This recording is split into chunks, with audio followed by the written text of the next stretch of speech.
Why did people carve the rocks, you know what I mean, and put the president's faces on there, you know, Mount Rushmore? Why did they do that? They got a big kick out of doing big faces, or did they want it to leave a mark? They wanted to leave a mark. They said, these people right here, they are our founding fathers. So we're going to put their big faces on this mountain, and fuck who don't like it. So the fucker got up there and started chiseling out his fucking nose and the eyes and all that shit. Who gave him permission to mark that shit up?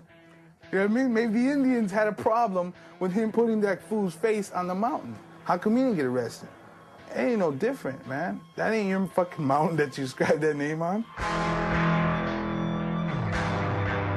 It's not really like an addiction, but more like a sickness.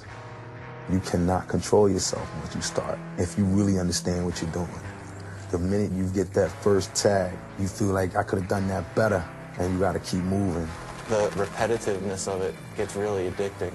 Every time you do it, you're like one step closer to your goal, whatever that may be. Graffiti is about being loved, hated, whatever, just being recognized. The egos, the beef, the jealousy, the law, the sicknesses, the injuries, the hatred, the violence. That's graffiti. I believe there are a lot of misconceptions about graffiti. I think it's nonsense to say that graffiti is black or say that hip-hop in itself motivates or pushes graffiti. It is not one type of person that writes graffiti. It spans. It ain't even about my face. It's just about a name. It's somebody's alter ego, and it's telling its own story. Graffiti is just what it is, man. It's just writing on walls. They said, don't take the apple off the tree, and now we are with graffiti up on the wall. So people got to do stuff they're told not to do. I write graffiti, and you got to deal with it.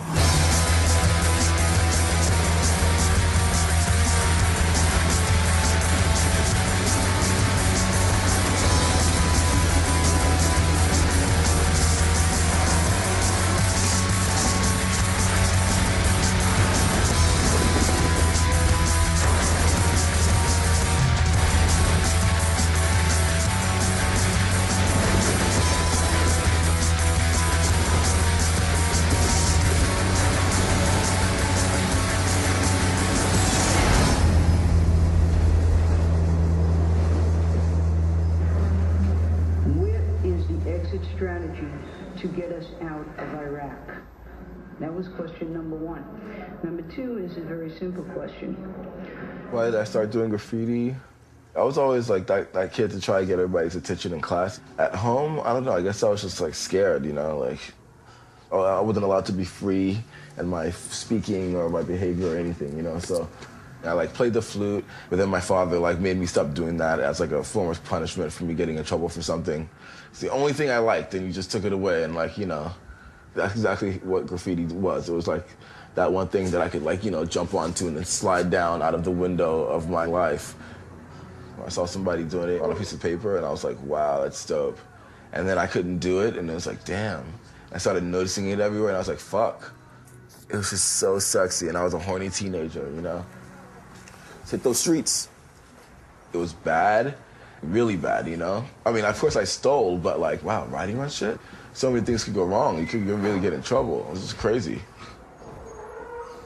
Tagging is like the most buttery essence of fucking graffiti. You know, like, no matter where you catch a tag, especially in New York, somebody's gonna see it. Some kids I know like come through and they say like, yo, ear snot, that's you? I saw that shit down by the banks. I was like, ear snot, what's that? And I was like, it's the first time I've ever heard that. That's kind of, it's kind of cool. I mean, I like this feeling. What is this? This is, you know, and then it's like, I used to write ear snot really legibly because I really wanted everybody to see that shit. I didn't want ear snot just to be for graffiti writers. I wanted it to be for everyone. Like the tag is like, you know, your signature, your John Hancock fill-ins, okay, pieces, and murals, ugh. Get a graffiti coloring book or something, you know what I'm saying? But tagging is where it's at. Oh, tagging is the best. Write little messages, you know, you can like see where somebody was from that day just from seeing like all their tags with that one red mean streak. And then you meet up with them later, they're like, yo, you were in fucking Elmhurst, weren't you? Yeah, I'm up. That shit is just like timeless. You do it in daytime, midtown, easy. Just fucking catch mad tags, like mad big. People in suits like, I didn't see that. I like it, especially when I can see the cop, and I'm like, catching my tag, and then and done. Circle, underline, star. You know, I can see where you are, so I know that I'm not getting caught, you know what I'm saying? This is the nature of me and most graffiti writers. You don't want anybody telling you what to do. You want to fucking break the law. You want to take that chance of getting caught, and you love it, and you love fucking with them and being like, well, you know, I'm going to do it again and again and again, and there's nothing you can fucking do. I'm going to be fucking bad. You can make laws. It doesn't mean, like, you know, everybody's going to follow them.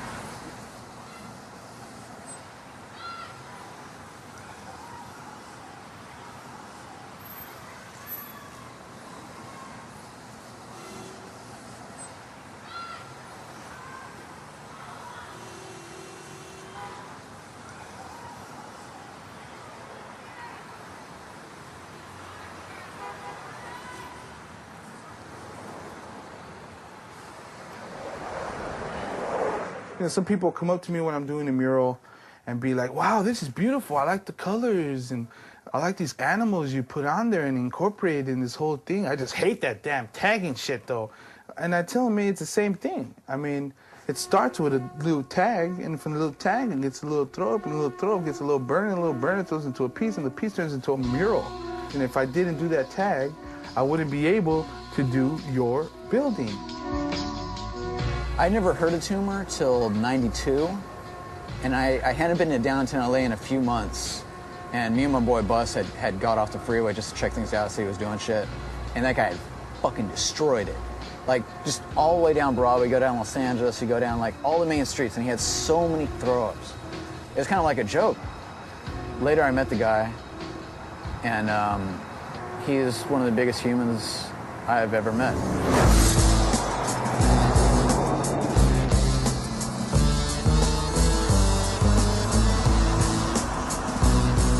To be a graffiti writer, man, I feel that you have to hold down your fucking name.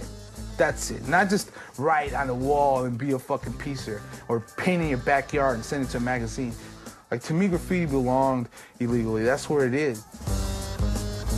You know, you go to the zoo and see a tiger, but he's domesticated in a way, you know? So graffiti don't belong on a canvas. It belongs in an alley or on a train, you know, somewhere where it could just go wild. This is my office. LA is the gallery. The streets of New York is the gallery. The streets of Chicago is the gallery. You can go to some places in LA where there's railroad tracks and crazy-ass walls. You're gonna see that art for free. You might pay for being in the wrong place.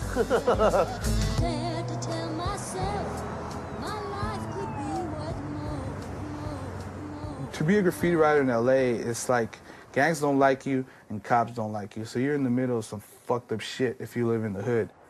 Everybody out here knows how it feels to put your hands on a hot cop hood that's been driving around all day long in the hot sun, and they make you put your hands on there. They know it's hot. My second felony for graffiti.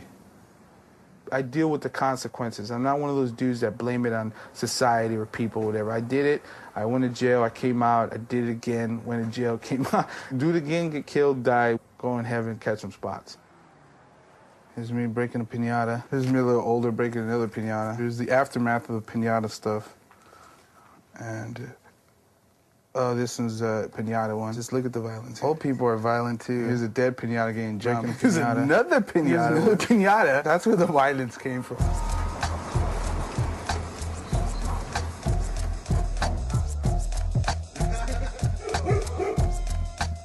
I brought this motherfucker up since he was a little ass fool, and he takes care of me and I take care of him.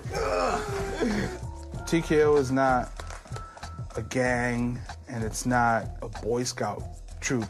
They're a bunch of vandals that hang out together and vandalize or paint graffiti. The original name for TKO was Total Chaos. There was a lot of gangs around here. There was two big gangs. These guys would think I would be from this gang, and these guys would think I'd be from that gang, so they always try to jump me. How many bullets did you have? I took 5 bullets. Right here, my arm, in my head, and in my chest. So we started hanging around with each other and protecting each other, and that's how it started. It's like safety in numbers, you know? There's people in Canada now. There's the East Coast, the Midwest, the South, all over the West Coast. There ain't nothing I could do. I can't get rid of them. It's not like, you know, we made a plan. It just happened, you know? And if I shave my head, it's not because I belong in a gang. It's because it's cheaper to shave my head than go to the barber every weekend and get a haircut. Gang graffiti is gangs marking their territory. Graffiti is marking your name everywhere to let everybody know, this is me, I was here, fuck off.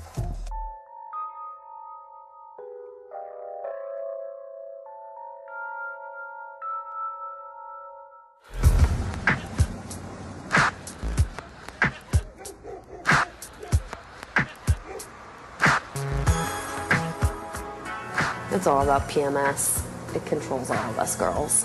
What is it, a pink hammer? We work with Claw because she makes great clothes.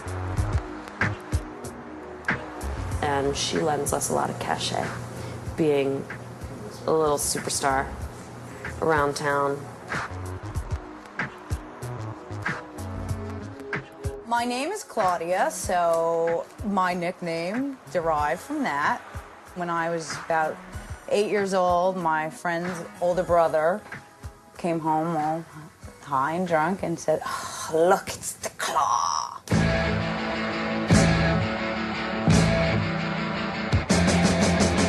At a time in New York City history where a lot of shit's already been done, trains aren't here anymore, I think people need to do things to stay fresh and interesting, and I thought, like, an icon that represents what her name was, that was pretty exciting. The fact that it's an icon, it creates a mass appeal in a way that even the most legible throw-ups and graph hits don't have. And it's a powerful symbol, and it's very direct. I'm making my stamp, and I want to see it everywhere.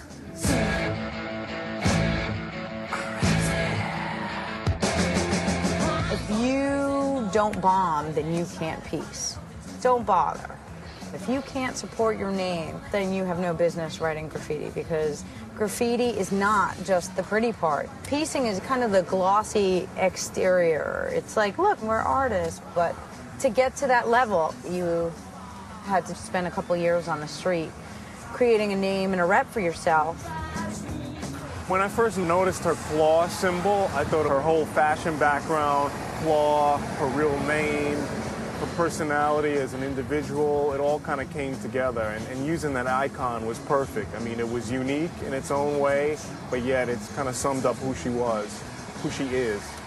Pimpin' man slut, power money sack, painting mad spa, huffing mad skunk, punching many suckers.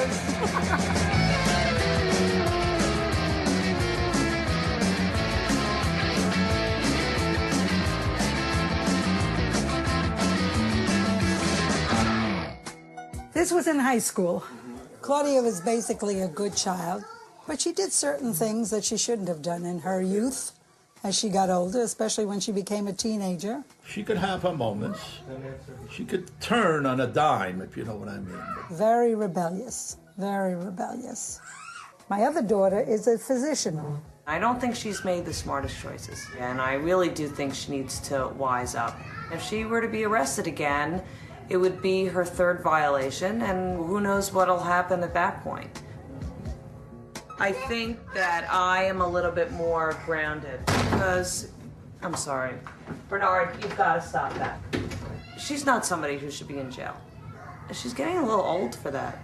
Claudia, in her art right now, at this moment of her work, she has not let me in on exactly what it is she does. Maybe she's afraid to tell me because she thinks I'll worry even more. It wasn't something that I cared to elaborate on or, you know, even wanted to bother trying. My mom kind of sees things her way. And no, it has nothing to do with that, please.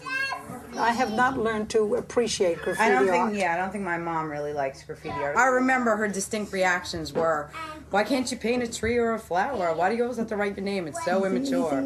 She produced graffiti? She did graffiti. I really kind of never really talked to her about it. She couldn't understand, or I don't know, maybe I just never gave her the chance to. I think she doesn't tell me where she's going, because if I knew, I might drive over there and pull her by the hair back into the car. So that might be one of the reasons why she doesn't mention it to me.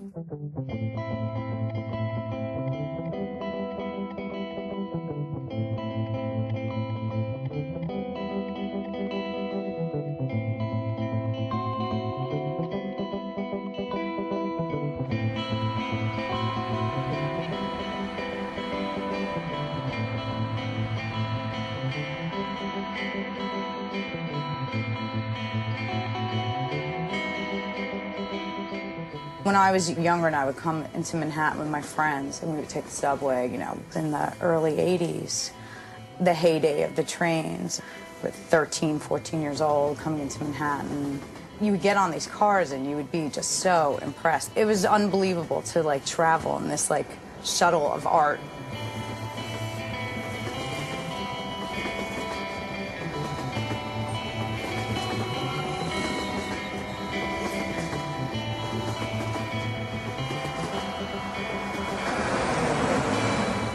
There was something in my life that I was missing. I did not feel like I was here. And I really wanted to prove to myself, like, oh, look, I am here. There's my name. Graffiti just kind of drowned out all the insecurities that I had about myself and just made me feel like I could really do anything.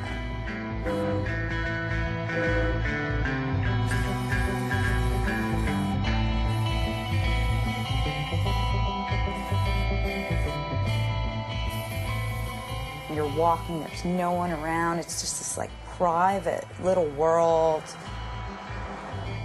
It's a wild feeling of really being connected to your surroundings.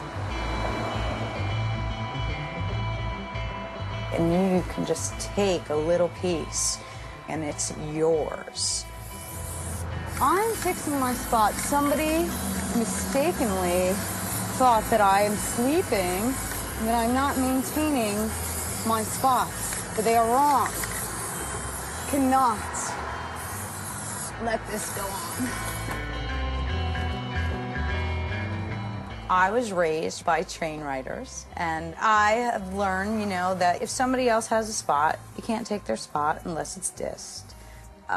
Throw up goes over a tag, and peace goes over a throw up. There are so many rules and regulations, it's crazy. Not everybody follows them, but I do, I don't know.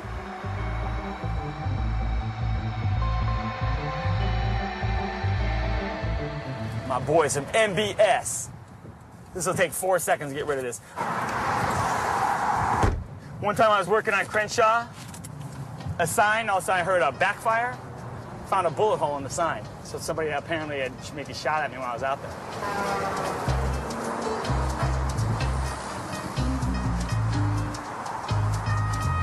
I'm gonna leave it like that for right now, just because you can't read who it is.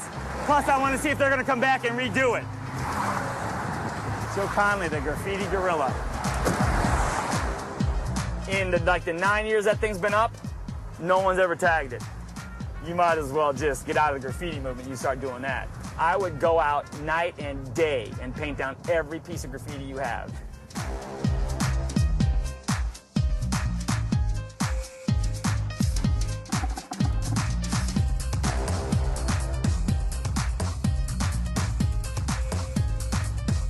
I mean, I've talked to lots of artists, lots of them. I give them a business card. I tell them if they come through my neighborhood, I paint this stuff down. You know, it's not their personal, it's just business. So, you know, some people aren't going to like what I do. I don't really care. I'm not a vigilante, I'm vigilant. There's a big difference.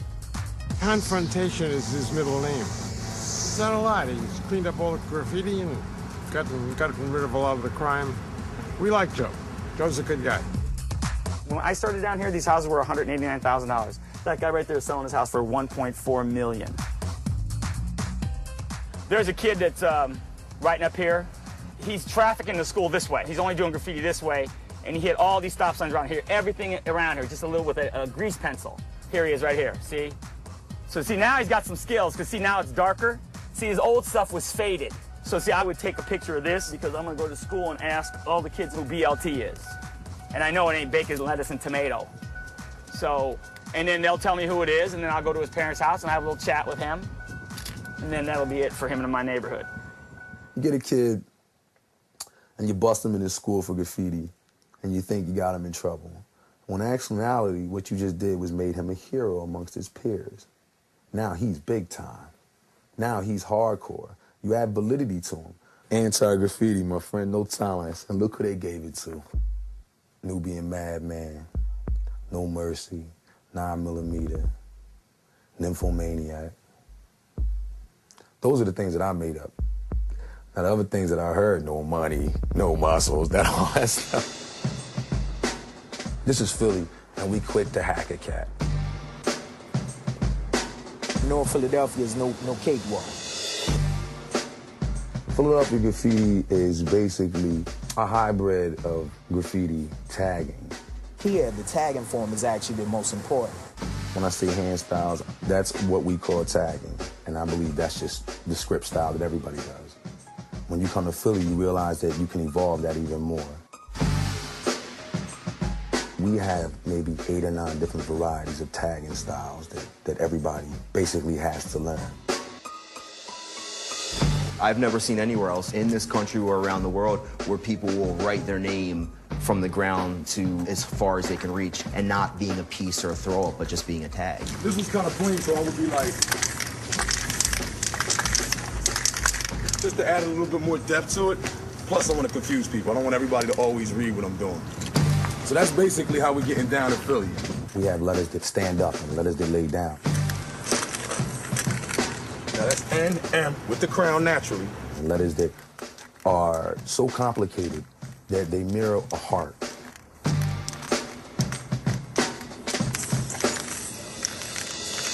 So you can see the center is real tight, but the top is faded, the bottom is faded.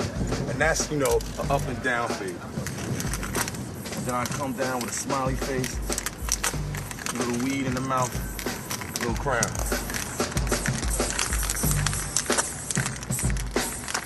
That's my name backwards.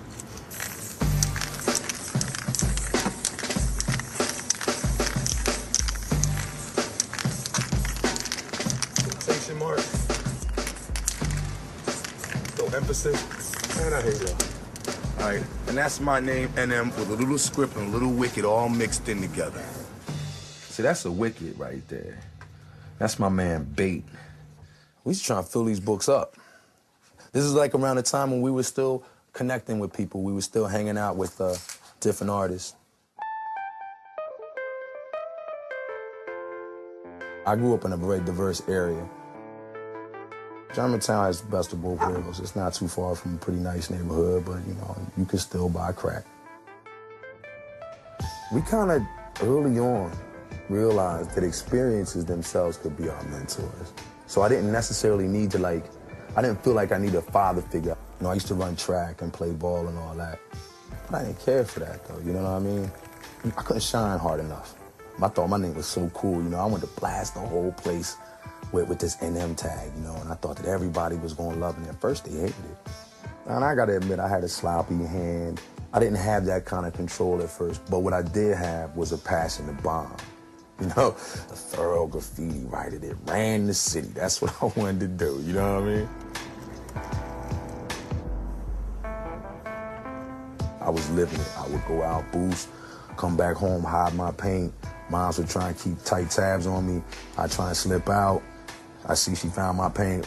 Where my paint at, Mom? You know what I mean? And she'd be like, what paint? He got in trouble with the law, and I had to go get him out of jail for graffiti writing, and then I was just totally upset. And I didn't associate it at that time with that little boy of 7 and 8 who said he wanted to copyright his cartoon characters. What I appreciated was that he had a passion for it, that it wasn't going to go away, that he was going to continue to find opportunities to paint. But it was also during that period of time when a lot of things were happening to young people in some of these neighborhoods, and I was afraid. I was afraid for my son. She would ask me, don't write on anything in this neighborhood. You know what I mean? Like in her mind, she'd just be like, just don't make me see it on a day-to-day basis. Because at one point, I went bananas. I had destroyed just about everything because I had a bus route that ran by my house. I had to let people know that was my route. And they come through my hood. This is my route. Ain't nobody bombing nothing around here like I'm bombing it. You take a bus route, a Charlie route, subway line, and that's your route. You route from the beginning to the end. And it can't just be tags. It's got to be throw-ups. You got to do street letters. And yeah, you got to drop pieces. You got to show them you can take them to that level. These kids are coming out and they do throw-ups everywhere. I'm the king, throw-up king. I'm like, that's just one part of the game. You know what I mean? That's like saying I'm the best baseball player in the world, but you can't hit. All you can do is pitch. You're not the best baseball player. You might be the best pitcher, but you ain't the best baseball player. sometimes we used to keep a dummy paper, like saying we had permission from the owner in case the cops came. Or if we didn't have that, we used to tell them, like, do you honestly think we'd be out here in the daytime unless we had permission? You could go down the strip and see a rally. NM. You go around the block, I might have a burner. And now you look up on the rooftop, you see a straight line. I didn't just bomb it with cans. I scratched the windows with rocks. Took markers to the mailbox, the signs, stickers, whatever it took. MPH, North Philly Hustler. I bombed that whole neighborhood. That ain't the only body out here, trust me.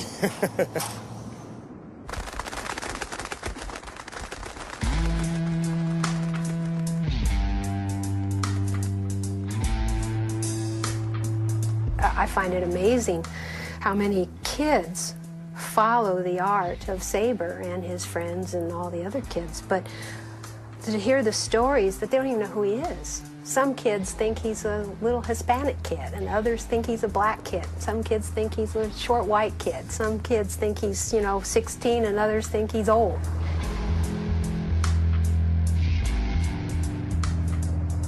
I've heard that I was dead many times. Graffiti is all about gossip. Hi, sweetie. This myth, it follows him, but it's a very two-dimensional character of who he is. He's infamous, if you will. He's got a larger-than-life persona as far as his graffiti accomplishments and his name. Laser blasts and gem spinners. That's Saber's reputation. And he's a pervert. The first day I got my name was the day after I had my first sexual experience, and I saw the letters, and I saw that was the most amazing letter combination ever. Like an S in the beginning, an A is beautiful, a B in the middle, which makes it symmetrical, coming back into itself, the E to balance out the A, and then the R to kick it off. It's just like the sickest letter combination yet, I think, personally. And so I'm walking with her, holding her hand, crossing the street. She gets hit by a car, gets smashed, was lying on the center divider, leaking out of her head. And simultaneously, I'm looking across the street, and the kid who gave me my name was getting jumped by these serious gangsters. Basically, the two worlds of women and graffiti were just unfolding to me in this like hellish turmoil tornado of like, holy shit, this is what I'm in for the next, the rest of my life. When I would tattoo him, he would come and he would just unload on me this whole pent-up ration of shit. It's just like fever of Saber. My whole family are artists, and both my parents graduated Art Center, so I grew up at Art Center and seeing hyper design, seeing car design. I freestyled everything. I had a general plan, but nothing too specific. Started getting the blue tape out and just started taping out shapes. This is too hard, so I gotta make it softer. He drew every day since he was 2 years old. It was almost something he had to do, because when he didn't, he actually became very irritable. I didn't have any brothers or sisters to beat me up. I spent a lot of time by myself. I remember getting in fights in kids in first grade over who was the best artist in class. I was the only kid that was willing to fight, so.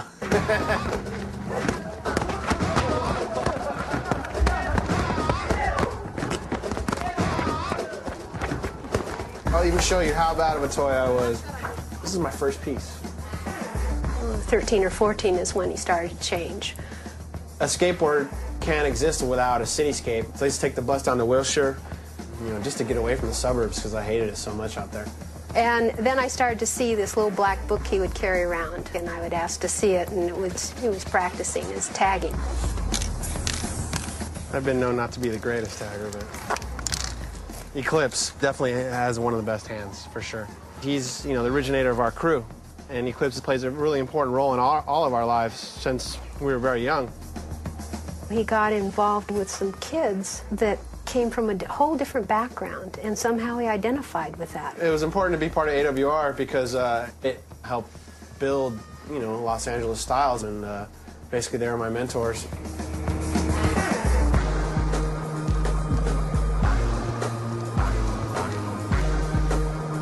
One time I went to drive his car, and it was so bad. How could you get 32,000 miles on a car that's less than a year old? He would take 30 to 40-mile runs several times a night from where we lived in Ventura area, clear to LA, to Orange County and back again. And in his trunk was solid spray cans.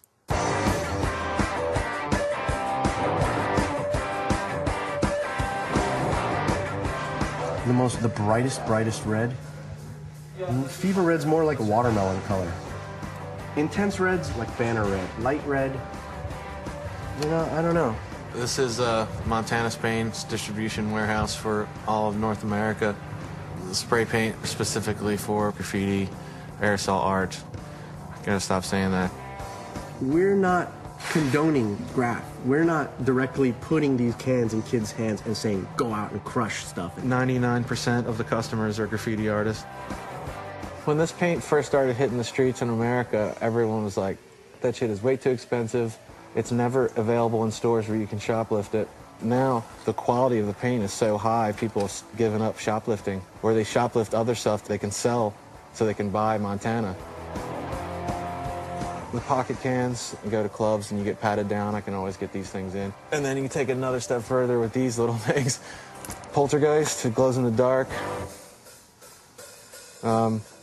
This stuff, it's just paint remover. This is a must-have as far as I'm concerned because I've ruined so many jackets and shoes. I definitely think I've been affected by the solvents over the last 20 years of my life. I've actually gone to some doctors about it. I'm like, yeah, I paint graffiti. I've been doing it since I was a teenager. I'm in my 30s, and I've emptied a lot of paint cans, and seriously, a lot of paint. And they're all like, oh, don't worry about it. It's okay. And I'm like, well, I've heard rumors that it like affects like your bladder and like your nervous system and stuff. And they were like, I don't think you could really breathe in that much. And I'm like, no, I don't think you understand. The place is probably half full. There's probably about maybe 40,000 cans of paint in here right now. Knowing that people go through that many caps in like 2 weeks is like, that is a lot of vandalism. Like, holy shit. You guys got to send us a bunch of pistachio next time. Have I ever felt guilty? I don't think so. No. There's graffiti in the world. I'm not the only guy that's gonna write graffiti. I'm not gonna stop writing graffiti because there's a guy that has to clean it up. I hate to sound like a stupid teenager, but that's his job. I'm helping him out. Like, if there weren't people writing graffiti, they wouldn't need this guy, you know? Care less. Everybody feels sorry for somebody. I have a job too. People have written graffiti on my store before, and I'm like, okay, you know what? That's okay. You know, like, I can't control that. I'm not gonna get all Christian fundamentalist about it, you know, like, oh my God, your morals and your judge, you know, I mean, come on. Just let it go, dude. I hate religion. I hate fundamentalists of any sort, and I don't believe in a fucking snake in a tree. I'm not stupid. The Bible, it carries a message. To take it literally misses the entire point. And that same very message can be found without any knowledge of religion at all. Like, people will be good back to you if you're just good to people, like, you know, if you're honest. Like, those are things that people realize, you know, without religion having to tell you and make you feel guilty about shit. That shit is whack.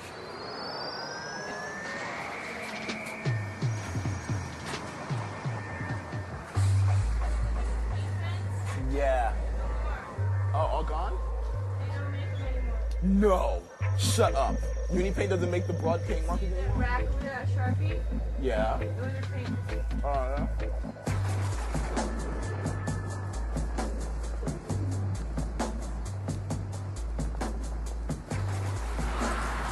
You don't need to be fucking David Copperfield, fucking David Blaine to get a couple of markers out of a store.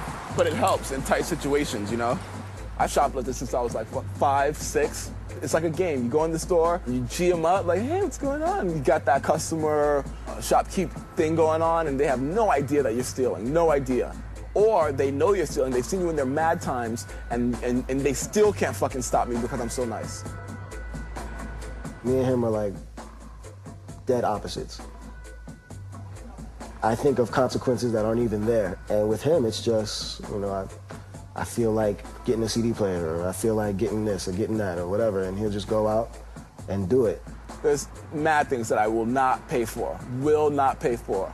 Will not pay for any type of Gore-Tex jacket. I will not pay for any type of like meats, like chicken cutlets, steaks, won't pay for that. Definitely racking that. I've spent money on shit before, you know what I'm saying? And then felt like really stupid about it, like, yo, I could have racked that shit. How do I feel about it? It got me through high school. These markers suck. What a waste of my time. I mean, I'll take it, but I'm not gonna be that happy about it.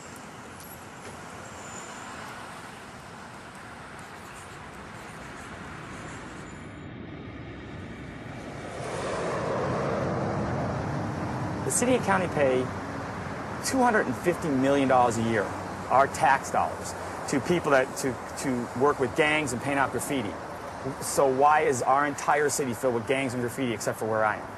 They don't understand proactive and reactive, and that's the problem with the city's program. They wait for someone to call and say, oh, there's some graffiti at the corner of Fairfax and Pico, come paint the graffiti down. They shouldn't have somebody calling them, they should already be there. There used to be thousands of pieces of graffiti down here. Everything down here used to be hit up, and now it's basically spotless. They'll let these signs get tagged up all over the city. So this is a Crip gang. Let's say they're doing a project down in another part of the city where there's no Crips, they're all Bloods. The Bloods know who this is. So now the Bloods will think, hey, they came into my area and wrote on my stuff. They'll now come over to our neighborhood and they'll start shooting people up. Those people have a better chance to stay alive without that gang graffiti taunting them every time. The city refuses to clean those signs, refuses. Yet they have the budget to do it. You know what, I mean, I may not even have to rub this stuff. It'll just melt right off. The city used to hand out stuff that was carcinogenic. The stuff got on my hands and started peeling the skin off my hand. How long were we here? 2 minutes? I just don't understand why this stuff doesn't get done. They would rather leave that stuff up there or use chemicals that are bad for people or eat up the equipment and buy a new piece of equipment because you know why? They got a budget. They got to buy so many tractors in a year. Why don't we just maintain the old equipment? That's what happened with Joe Conley in the city of Los Angeles. Joe figured it out. This is gorgeous. This is beautiful. But see, then as soon as you turn around from this artwork, look at this pile of crap over here on the sign. There's like 14 pieces of graffiti. They etch up the sign. They got all this stuff here. They got this thing here. They got a little bitch tag up there. This is what pisses people off. Why do a piece of artwork and then vandalize something? I don't get it. I don't get it. This wall hasn't been patrolled for a long time, and when you don't patrol your walls, these toys just start fucking around and painting over it. And you run out of this kind of paint, but you're way in the middle of nowhere, you know? So what we do when we run out, there's a little bit left, is you piss inside to make a little bit more. You leave a little bit of yourself in every wall. I want you to put sticks under those posters and have characters holding it, you know? It'll incorporate it to the wall. That's some clever shit. Don't do drugs. It's a T-E-E-K-A-E-O-H. And it's T-K-O. It never looks like this. It's just, you know, a little sketch. And then he's gonna do like a little cartoon character in a boxing ring. Kids like that type of stuff, and the people like it. They appreciate that type of stuff, and they leave the wall up longer, you know? I was 2 years old, and my brother and my cousin were hearing the ice cream truck pass by, and they were like, go get us some ice cream. You know, me like a dumbass goes across the street, grabs the ice cream, comes walking. As soon as I get a little taste of ice cream, a big truck comes. Bang! And since then, I was just always interested in colors and art, you know?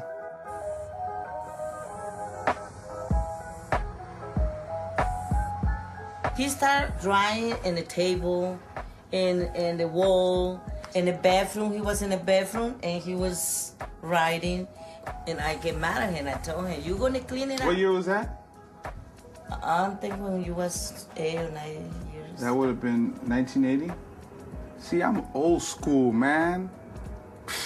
Backyard, I have one picture that I told him to do it. And he did it, and I like it. That's the kind of art that I like. But to go over there and outside and do the graffiti, I don't like it. And one day he showed me that he painting right here, a big heart. And he said, are you proud of me? And I was looking at that and I said, well, no, do something right. Go to school and start learning. Me and my friends used to kick it on my porch and kind of hang out before we were even writing graffiti, and just kind of hang out and, you know, talk about Nintendo because we couldn't afford it, you know.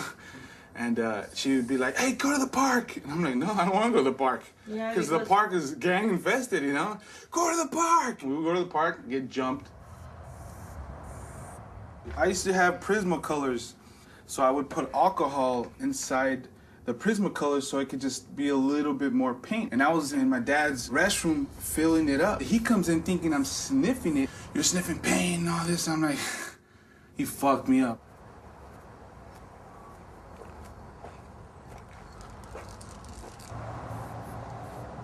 When I'm painting the graffiti, I feel good, man. All the stress is gone, all the drama is gone. It's me, the wall, the paint. I might get sunburned, some might be 100 degrees, I might be thirsty or hungry, but I don't leave the wall until it's done, you know? Hey, don't worry, here.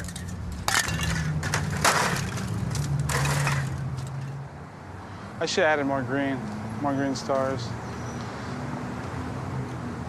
Next time.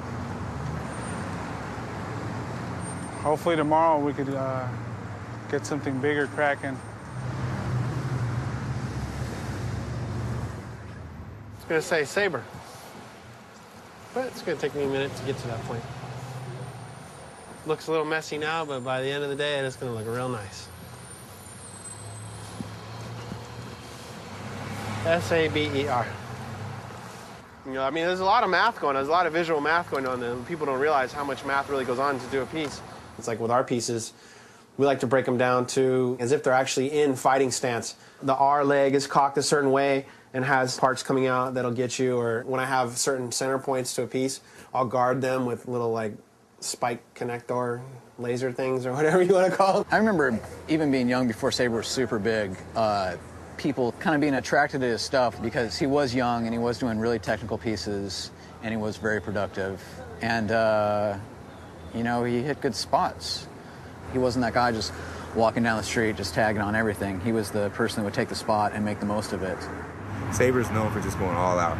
He's known for doing things that, like, people talk about doing, but nobody ever really has the ambition or the drive to really try to go out and produce and accomplish.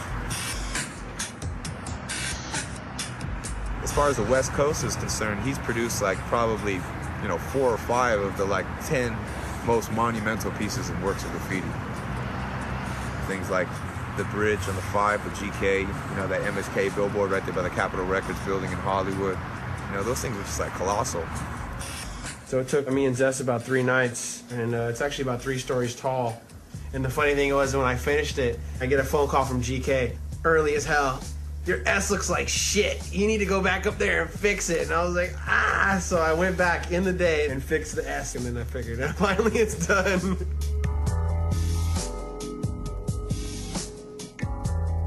Everything in my life always revolved around doing graffiti, as far as I put that in front of my family, in front of myself.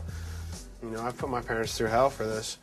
There were points that became very low, yes. In fact, it was very disruptive to the family, to my husband and I as a couple, but also as a financially, it was hard on us. We both had jobs that we had to maintain, and it's kind of scary when you pull up from work and you see a police car outside your door, and you're not sure if it's just because he's in trouble or they're telling you something worse than that. Because I've known his friends have been killed, have been shot, stabbed. I've known that he's been beaten up so bad one time that I thought I was going to lose him with his eye. He wasn't going to have an eye, and he had brain damage where he had to go back through training, educational training. And years later I found it was his own friends that beat him up to jump him into this sort of quasi-gang thing. And I have brain hemorrhaging and short-term memory loss. I was in the hospital for 2 weeks. His knees are blown out, his shoulders are blown out and can't be repaired. Things like that to me have nothing to do with the art. I couldn't understand how defiant he started to get, and it had just gotten to a point where nothing worked. Praise didn't work, threatening didn't work, punishment, restrictions. Eventually I told him, I'm gonna do this anyway. You're either gonna let me go, or I'm gonna sneak out of the house, I'm gonna steal the car, and I'm gonna drive into LA, I'm gonna go hang off a bridge. And I'm gonna steal some paint on the way there. And I remember throwing a handful of cash down the stairwell at him. And I said, pick it up and don't come back. Call me, I always want to know what you're doing, but you can't live here anymore. That, I think, was probably one of the lowest points, because the last thing you ever want to do is throw your child out of your house.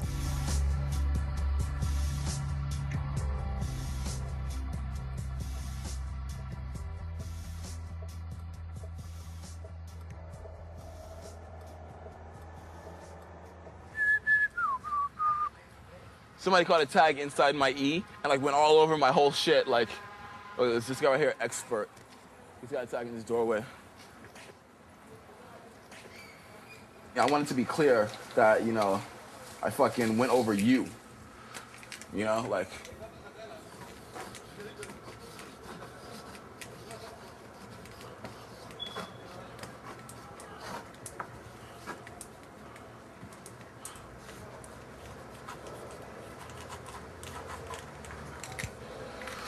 That's what's up. Oh.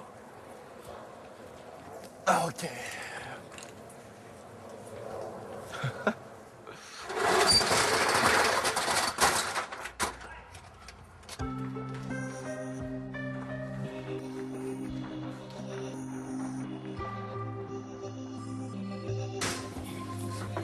Whoops. This never happens. I'm way smoother than this. Ow. My father wasn't very good at paying bills. He never had a job, per se, but he would somehow bring money in, which a lot of it went to drugs. Like on one of his birthdays, you know, one of the rare happy times of the year and shit, I asked him how old he was, and he's like slaps me mad hard. What the fuck just happened? You know what I mean? I was like, he said something about it being disrespectful, and I'd be asking like, yeah, old days, how old they are. There was very little affection in our house growing up. You know, we were raised by a television. That's pretty much where we got our sense of family from. Yo, Curls, what's up? We got those 4s in, those gray 4s, gray and black, they're hot. So it was hard, but we just found ways to occupy our time. I was in the bathroom of some hotel room in Jersey with like dishes in the sink. Literally just finished eating. And my parents were yelling like put downs and shit at me. Like I wish I knew exactly what it was that they were yelling at me about. It was so stupid and frivolous. They were just taking out their frustrations on me, and I just wasn't man enough for it. Like, I couldn't take it anymore. It was just like they've been doing it my whole life, and I was sitting there and I'm like, dude, tomorrow I'm not coming back from school. I'm just like out. A lot of care and tenderness that goes into handling sneakers. And I was just like, I'm gone. And I didn't come back.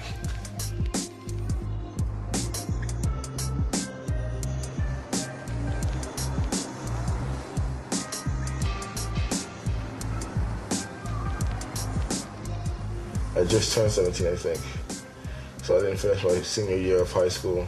I didn't finish at all.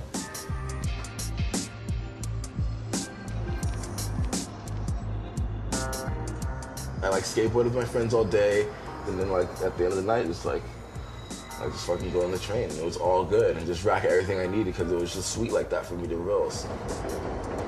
He had like a Mountain Smith backpack on the front and a Mountain Smith backpack on the back, and a skateboard and like 2 bags in his hands, and just like a gang of paint and a gang of markers and God knows what else.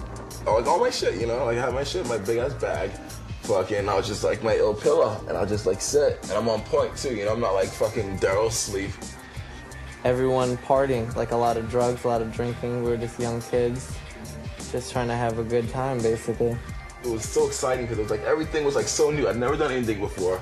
You know, spend a week in jail, I'd be like, wow, the whole time, like, what's gonna happen next? Like, it's you know, I had bad fun. Toughened me up.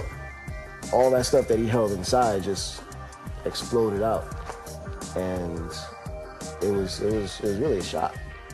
I met my first, or just my only like boyfriend, Paul, And like, you know, I moved in with him in the Bronx.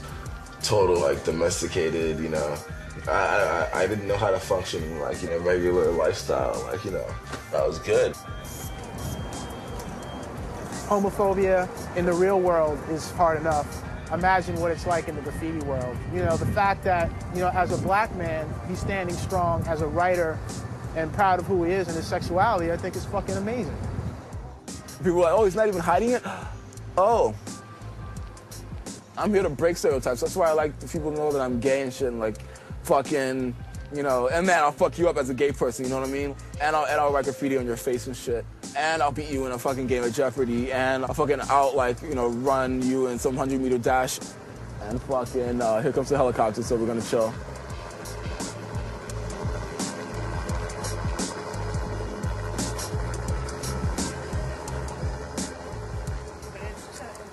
Oh, it's police.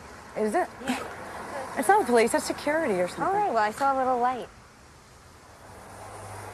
Miss 17 and I paint illegal graffiti in very high traffic areas where it gets a lot of attention. I like to call them jock spots.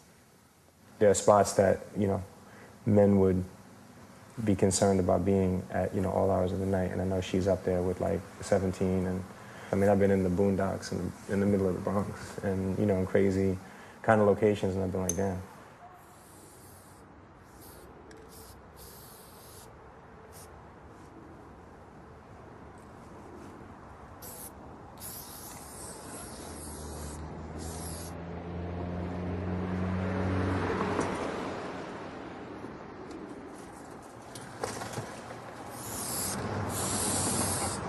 Chill, chill.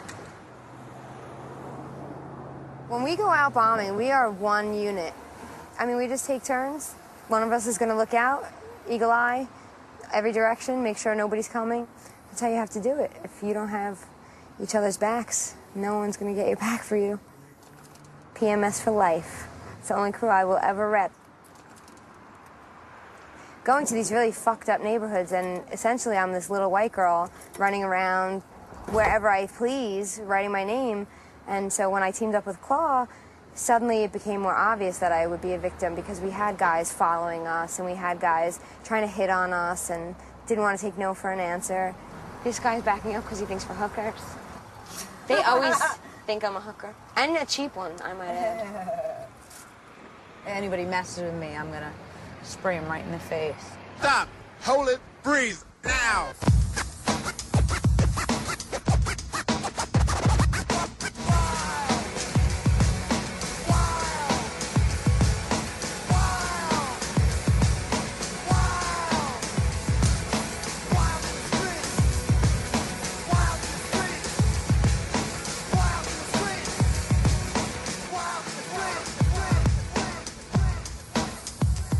Girl, I like your blah balls. When we come out, if we just catch tags on the little bridge that's alongside of here, that should be hot because it's very. Yeah. A lot of out-of-towners are coming and bombing right up here in the little industrial zone and then leaving. I'm Wall City. I hit the Bronx. All right, let's go. What else should we do? We could do that shit on the Bruckner's, but right close to here. Yeah, that'd be great.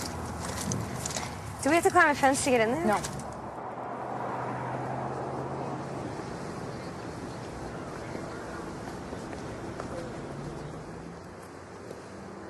Where you been at, boy? I ain't seen you in a minute. Yo, what's up, Wiz? It's your boy NM. Big Wiz. Play, let me get a snack. Come on, I ain't gonna snatch your fries. Come on, let me get a snack. CJ. That's that Philly stone face. Yo, I'm gonna stop through, man. I'm gonna tell Ernst we gonna get together, go hit the bar. I'll be here for Get your pass from your lady. WAB, we ain't bullshit, white and black. That was the crew. OTM, out taking money. So that'll give you a little bit of an idea of what we were about. If you're truly a graffiti writer, you cannot deny the fact that you are committing crimes.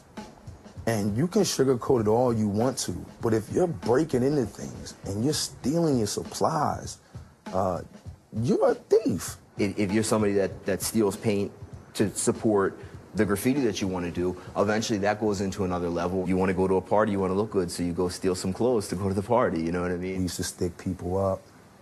Used to rob people. A lot of fighting. I must have got locked up 6 or 7 times in one summer. And, you know, I don't know how I beat every case. I know my mom was upset because she felt like I wasn't learning a lesson here, you know what I mean? You get locked up and you go in there and you beat the case and then you walk out with that smug look on your face and she's like, wow, this is never gonna end. But my mother, you know, as supportive as she was trying to be, she was still just my mother, you know what I mean? I didn't have a father figure, so I found all that, like a lot of you finds it, in the street, you know? I just didn't happen to find a gang. I found it within myself, but it was still in the street, you know? One of my best friends died in this hospital, shot to death down North Philadelphia, a boy named Reed Ryan. He used to write knees, good friend of mine. Drove himself to this hospital when he got shot, died right on the table. That's the Sam tag right there. And that's old, man. My man been dead for 10 years. Sam's mom lived right there. His whole family. And this the piece that I did for him up here. And I did this a while back. I had Espo do that with me. Sam Martinez, lost but not forgotten. There go my boy right there. That's my man right on deck. Pee-wee, Dio, and Decker. Decker Star to keep it real. Yeah, that's what we used. That's that Philly hand style with the fade right there. But I was telling you about the up fade. You see the dots popping? See that? Boom, boom, boom. Philadelphia, we were very blessed to see our old heads come back in the past 10 years. Chad-ism, TRK, the real king. That's what he go by. That cat has always been bombing, forever, man. I'm talking about all of them. And they took the city epidemic style. That Philly graph is so strong that once they saw one of their buddies go out, they had to go out.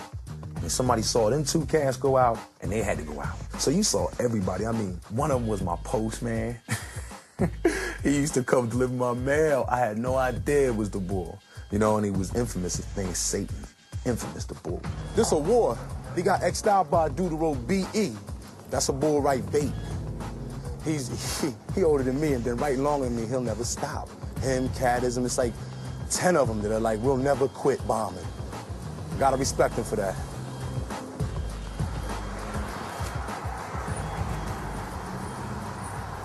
This dude's got 2 hip replacements. He had 1 hip replacement, he was out a week later walking around. This guy's just glutton, he's an animal. Well, I'm afraid of heights, but if I'm not willing to go where the kids are going, then they know I'm full of shit. Once I get rid of them on the street, they graduated to the billboard, so I had to figure a way to get up on top of billboards. And then once they figured out I could go up where they could go as high as they wanted to go, they stopped going up there. Because then there was no point. And then they realized they couldn't beat me. Plus, I was older than they were, I was slower than they were, there was more of them. And they, you know, so what's the point? If you know you're just gonna waste your spray paint coming in some guy's area, just find a different area. I mean, I can't stop them from doing graffiti all over the city, but I will stop them if they come in here. Nod is not. With a name like that, he ought to be not. One time the guys kept doing a billboard down here. It was like twice as high as that one. So when I was done painting, I put a memo up there to him. Next fucker up gets thrown off. Amazingly enough, they didn't do that billboard anymore. You gotta be a little crazy, I think. Otherwise, people don't take you serious. All my bitches. When I control a tag crew, I put that on top of it, so then they kind of know that they have to stay out. It's like a joke. Man, if they let me run this city, I'm telling you, this place would be running. And all I want is a percentage of what I save. Motherfucker, I'm retiring.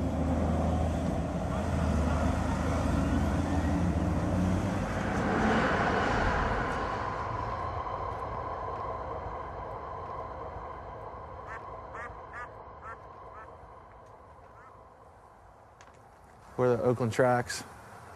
This is a pretty famous yard. It's been getting painted for a few decades. I've had many pieces on this wall right here. Oh, I like that Beats. That's pretty fresh. It has a lot of motion to it, you know? My styles flare out towards the bottom a little bit too because of the J and the E. Kind of reminds me of that a little bit, and that's why I like it.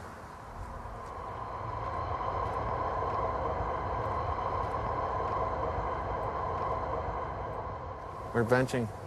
That's an old term from New York City, from sitting in the subway stations, sitting on the bench waiting for subway cars to go by and look at the pieces. I know that people absolutely love trains and they're really romantic about it, but I mean, I love them too.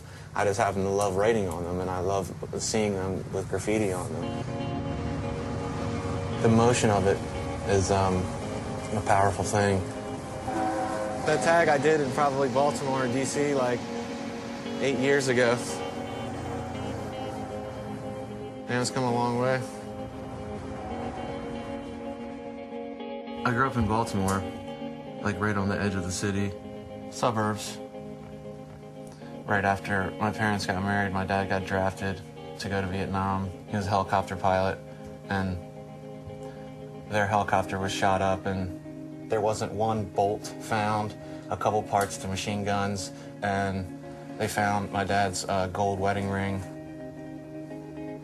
I think it's made me bitter at times. It's made me a little bit uncaring of other people's losses in a way. I hate to say that, but it's just automatic, you know? I think about it a lot when I'm painting, you know, especially when I'm bombing. I'm proud of my dad, though. There's no doubt about that. I remember drawing the lettering from the Suicidal Tendencies first album on my bedroom wall, and, you know, to a parent, when they see Suicidal Tendencies written on their kid's wall, I don't think that went over too big.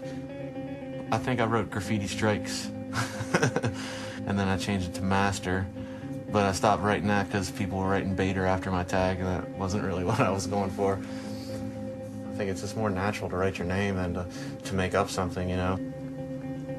At that point, I was getting into so much trouble other than graffiti, like, you know, breaking in businesses and stealing safes and doing smash and grabs and, like, just stealing cars like it was graffiti, like, oh, I can get the baddest car tonight, you know? Graffiti saved me from that shit. I started, like, learning that, man, my friends that I do this other shit with, they're scumbags. I don't want nothing to do with them. I want to hang out with these writers. You know, they're, like, far more interesting, honorable people. Jason was the first person to ever take me racking. It was like a good trade-off, I guess. Like, I was the first person to take him to do freights.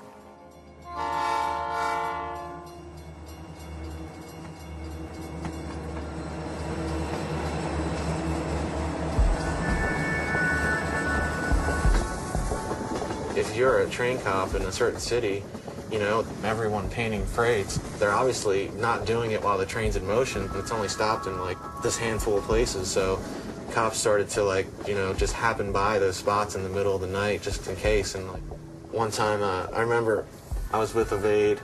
I just did the outline of a J, and I hear a cop car, like, just mobbing down the tracks at us. They stopped the car and, like, freeze, put your hands up.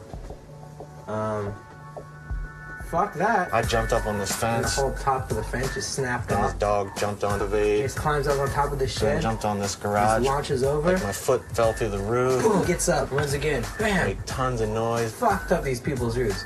We were hiding behind a car in a driveway. Someone came up to their door. Hey, what the fuck are you doing with my car? The cop immediately stopped, jumped out. It was on again. Had to jump a fence, ran through this yard. I was running through one yard. He was running through another. We were running, like, literally, like, next to them. There was, like, some woman in her nightgown making, like, a snack in her kitchen with her back door open, and Evade, like, runs right past her. Hey, how's it going? She's like, what the fuck? You know? We hid for a few hours. In case something like this happened, I'd take my hair down. I'd just look like a totally different person because the hair is, like, down to here. I walked back to the car, went and picked up Evade. It's a full moon, and I see the silhouette of a long-haired Jace. Dude, come on. He may not come home one night. Usually he comes back in the morning, but, you know, those are good nights, right?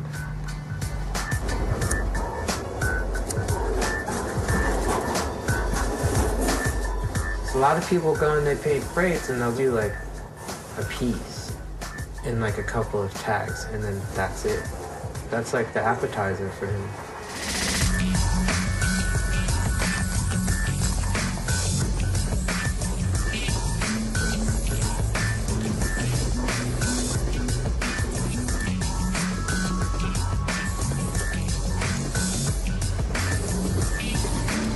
I don't want to say it's revenge, because I'm not mad at the trains, but it's just letting off a lot of steam. Just smashing car after car after car. And it's like I'm at war with the train, you know? When I've done every single thing in the yard, I feel so satisfied, you know, it's like the best feeling, like I'm not wasting my time. It all counts. You can't be at a train crossing without seeing a line go by without at least a couple of throw-ups from him. 9 times out of 10, you're gonna see at least a JE like hollow up there. And people like bet money on seeing a J throw up on, you know, at least one of those cars that every line that goes by.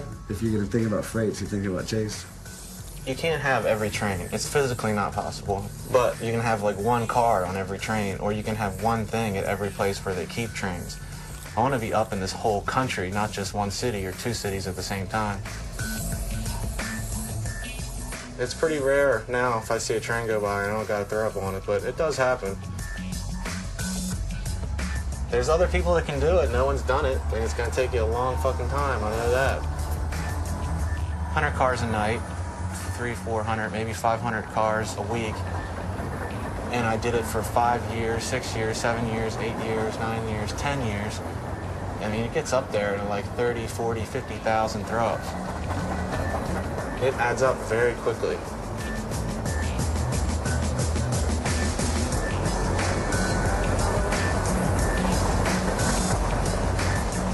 My graffiti's seen more of this country than I ever will. It's seen everything, you know? And it kind of takes on a life of its own when you think about that. I had 3 cars on that train that just went by.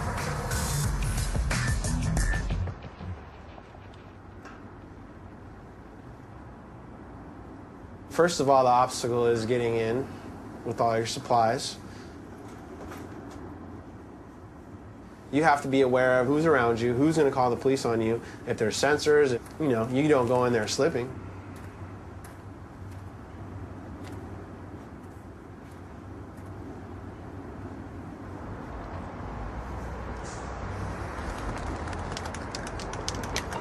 And then, you know, you begin your project. And the beauty is you're the only one in the entire world at that moment that's in that position. I've been in plenty of situations where I've watched the world unfold in a way that most people don't get a chance to see it. And that's 12 stories up, hiding from a helicopter.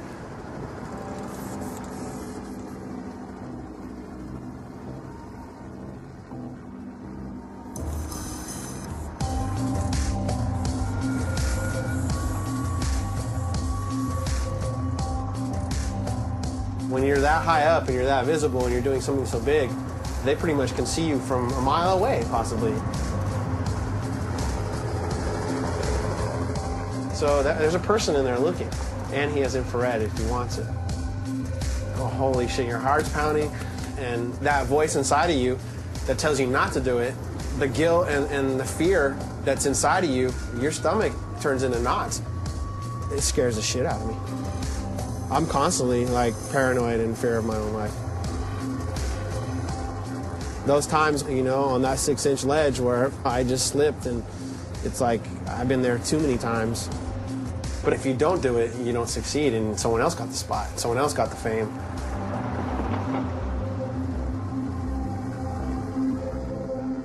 Every single graffiti writer is a manic depressive, insecure person, because that's the only thing that makes you want to go out and write on somebody's shit.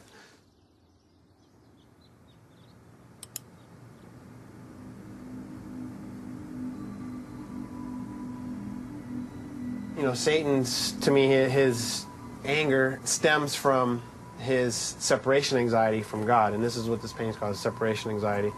At this moment, I got him at his weakness for the love of God. I'm not trying to be goth, I'm not trying to be satanic. These things just come out of me, and I just paint them.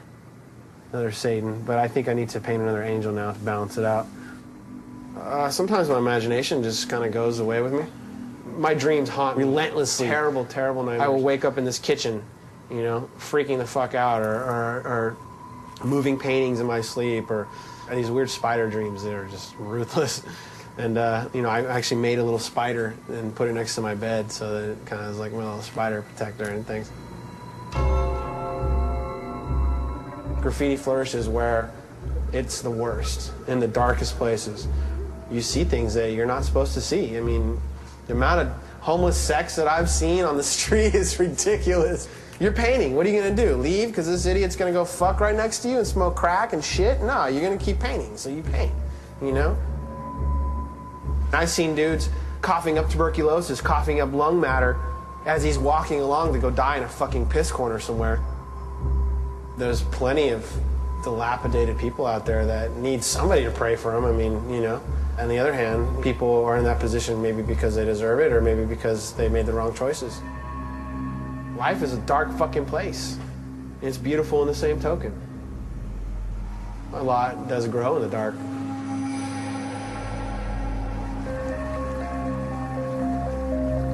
I've been coming here for 14, 15 years. But I actually fell in the river one time. I got caught in the currents. I had to get a hepatitis shot the next day.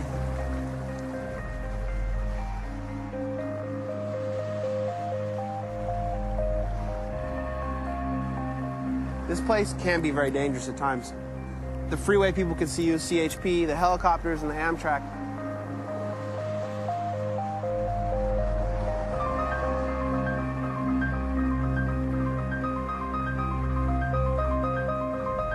It's a strange place. It's just kind of like some no man's land. A lot of texture, I guess.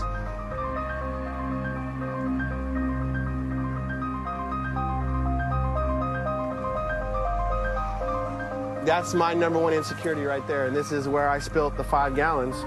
And I just broke down that night. I beat the bucket for like 45 minutes. I've thrown a few fits over this fucking beast.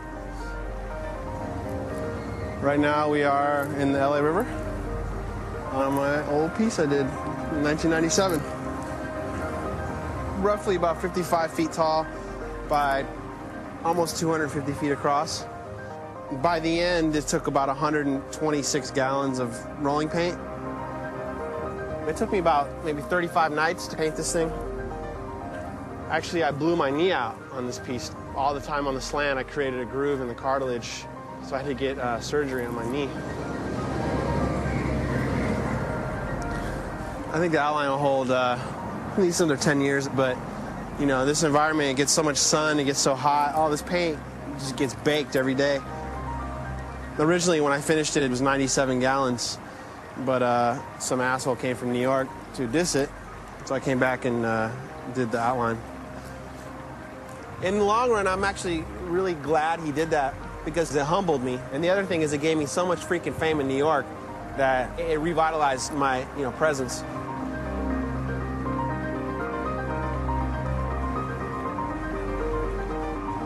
I wish it looked like it did the day I finished it, but I guess it's a blessing that it's still even here at this point, you know?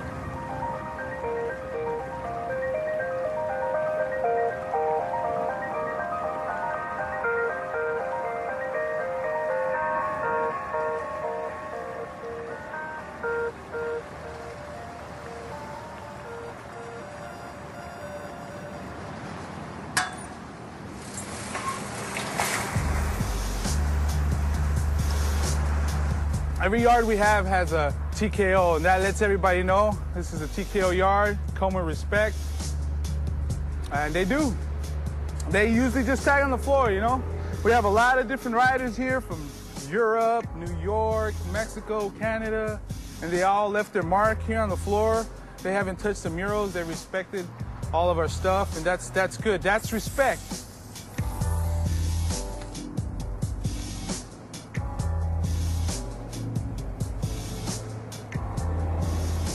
That's my homeboy over. He was a young kid, 21. Earlier this year, he was murdered while we were helping tribe move her stuff. They fired one shot to the chest. And, I was trying to hold his chest in because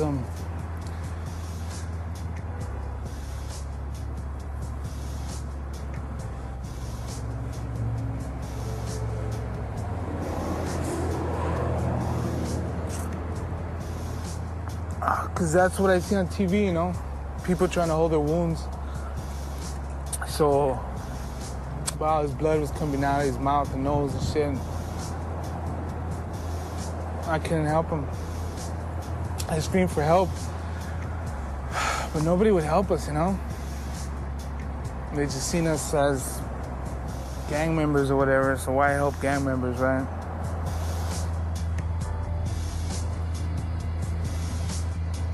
We're using the payphone. We're using a fucking payphone, you know? Honestly, it's just like the graph, man. It's a matter of the odds. You know what I mean? If you keep banging the same strip, the same street, eventually they're gonna catch you. You know, writers I grew up with, like my boy Sam Martinez, killed. Chicago, killed. There was, I mean, my boy Dream, killed. Reed, killed. All these people that I was close with, that I grew up with, that did the same type of stuff that I did. You know what I mean? They all died, and the rest of them, you know, a lot of them went to jail. At one point in my life, I got into a horrible altercation with a guy, and I paralyzed him on the left side of his body. It was terrible. It was a fight, and you know, the kid was on drugs, and I had knocked him down, and he tried to get physical with me, kicked me as I was coming after him, and I kicked him in his head and fought him a little bit more. And the next day he woke up in his bed, paralyzed, pissed on himself, the whole nine. The detectives were coming for me, you know. I almost wanted to break down crying, like, oh my God, what did I do to this guy? Or I'd start thinking about his mom and what his mom is thinking about it, you know what I mean? And I wouldn't have done that to anybody. Plus, like I said, I had done so many things that had worked against me when I lost my temper, that it was really time for me to reevaluate how I was going to deal with situations, period.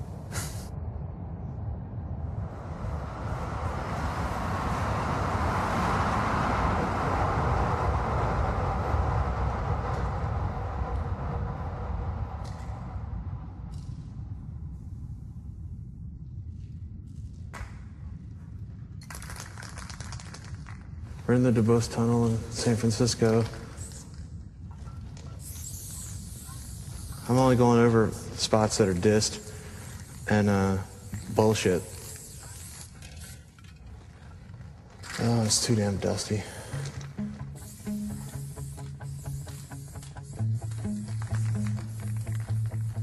I always drink when I go painting, especially freights. Like, it takes the edge off.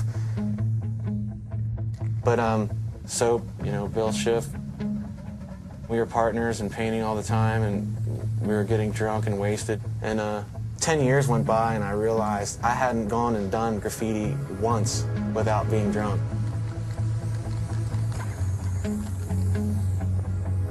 You know, and I pissed off a lot of friends, pissed off my girlfriend, and I'd passed out in yards before. Soap eventually took it too far, and he died, you know? And I think about him all the time.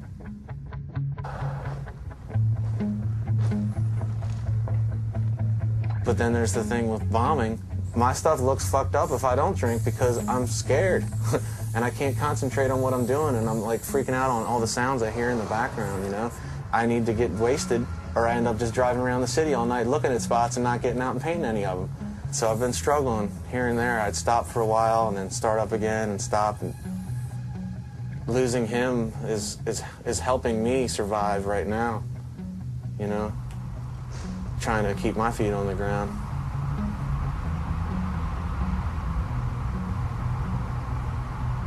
I don't know, you may see me stumbling. It happens.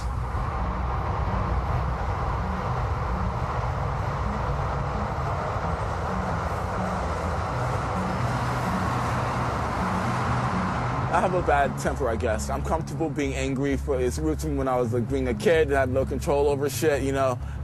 Like all these types of people that don't want fucking violence and graffiti, but they still want all of the, you know, spice of New York culture at the same time. It's like, you know, come on. If you can't fight, then that says something about you. You're not gonna be able to survive on certain levels. Right now, that element is like gone out of New York. I used to be able to fight and it was okay and it's therapeutic, you know? The cops would just break it up and send you home. That was great. Now you fucking bump into some guy in the street and you yell at him. Some lady has already called the cops and they're on their way because she's on her cell phone. Oh my God, I gotta move out of the U.S. because I can't fight in the street. I need to be able to fight in the street because I'm an angry guy. And I'm gay and I'll fuck you up too. You know what? And I'm gonna get up all over your fucking neighborhood and shit. All this self-control and like, all this growing and shit. It's just like sucking the life out of earshot and I can't do it that much anymore. So I'm just gonna die, you know? So, you know what I'm saying? Like, I like to fight.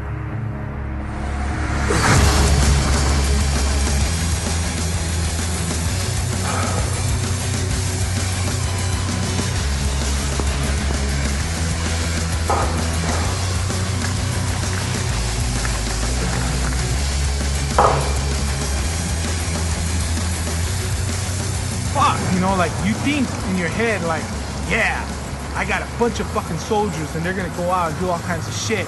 But then something happens to them and you're just fucked. You're fucked in your head because you just totally fucked this kid's life up. This kid just went out and did some stupid shit and you're gonna fucking burn in hell for it because you fucking put that shit in his head. Ty was climbing up these stairs, so he did his throw up. And this man who had sensors on the stairs pulled him down off the pole and started beating him down with the butt of the gun. Ty screamed for his life. And as he flew down the fucking stairs face first, that motherfucker shot my friend in the back of the head and blew his fucking head off. And so...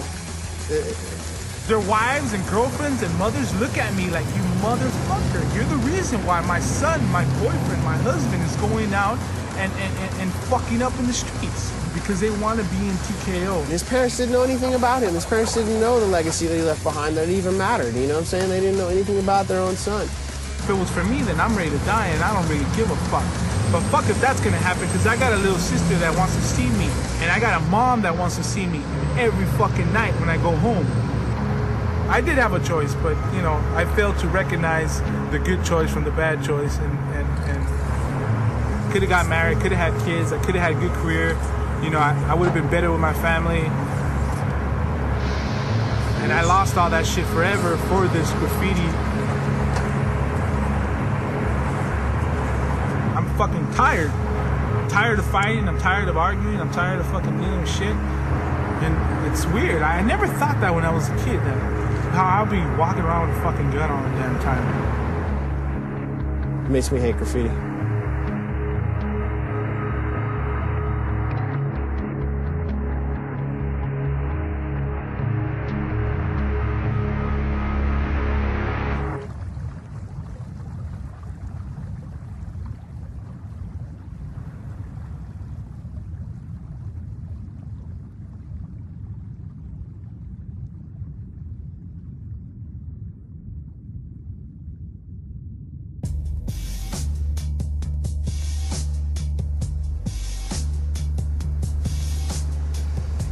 They all got bad luck stories. Maybe that's part of the attraction of it. I don't know. I personally, I'm tired of going to funerals. I'm tired of giving eulogies. I'm tired of that. I just have like a lot of love for people that want to get out and express themselves. If you go through life just taking care of your own stuff, then you've really not lived your life. You need to do stuff to make people's lives better. Look how beautiful that is. See? That's. See, she wrote on the paper. That's what you're supposed to do. You don't write on someone's property. Unless they say it's okay to write on their property, then it's okay. You go write on the paper right now. That's a good idea.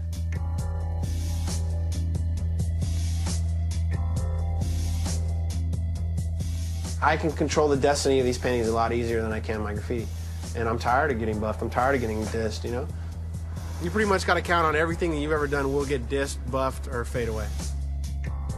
There's over. He touched that surface, you know, he's gone. What sucks is that that's it for that kid right there. That's all he has left in this world. And one day that will be gone.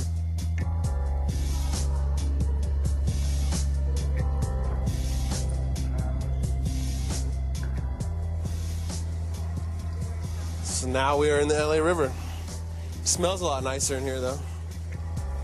I had the great opportunity to paint this. An institution like this has never included graffiti, you know?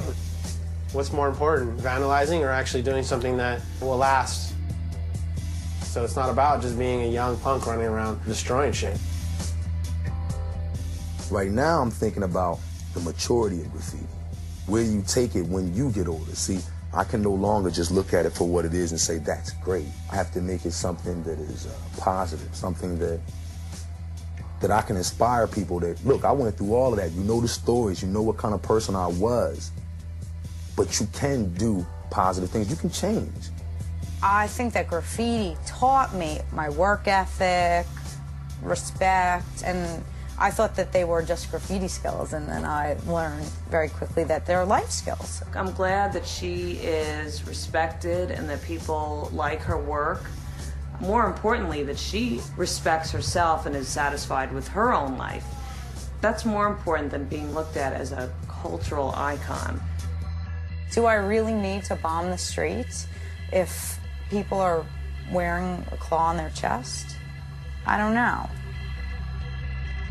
It's never going to be done because all the ones I did in the first couple of years, those are fading away. So you get to a certain amount, the only thing you can do is just go as often as possible, so it just gets bigger and bigger.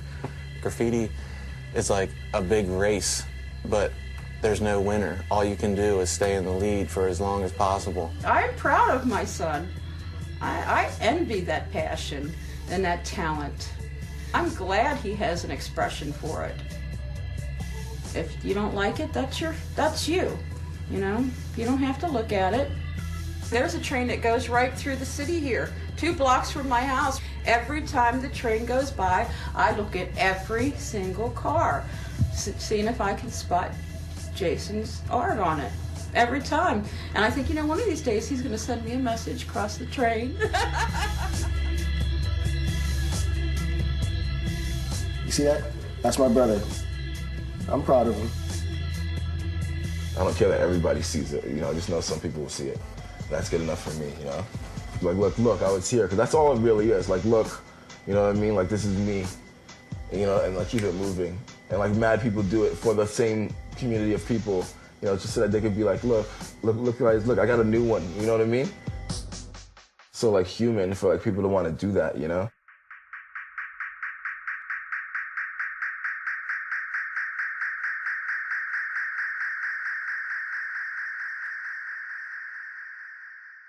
It's over. You know what I mean? Well, I mean, here in the United States, it's over, but the rest of you motherfuckers around the planet.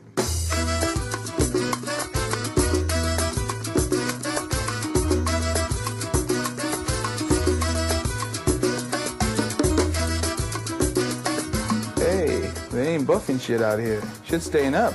It's time to move. It's not even like I'm gonna like stop forever. I just have to maybe stop for now or for, nah, fuck that. I'm not gonna stop. See, I should just say what it was. The older writers came back because they had a midlife crisis. They got a little bit older. They see the young bucks coming out. They like, I used to do that and I was better. So they got to go back and do it. And I think that's what's going to happen to me at some point. Then I'm going to go through a midlife crisis, but we won't call it that. We're going to call it a comeback. You'll see me out there. Believe that shit.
It's just about a name, about a name, about a name, about a name, about a name.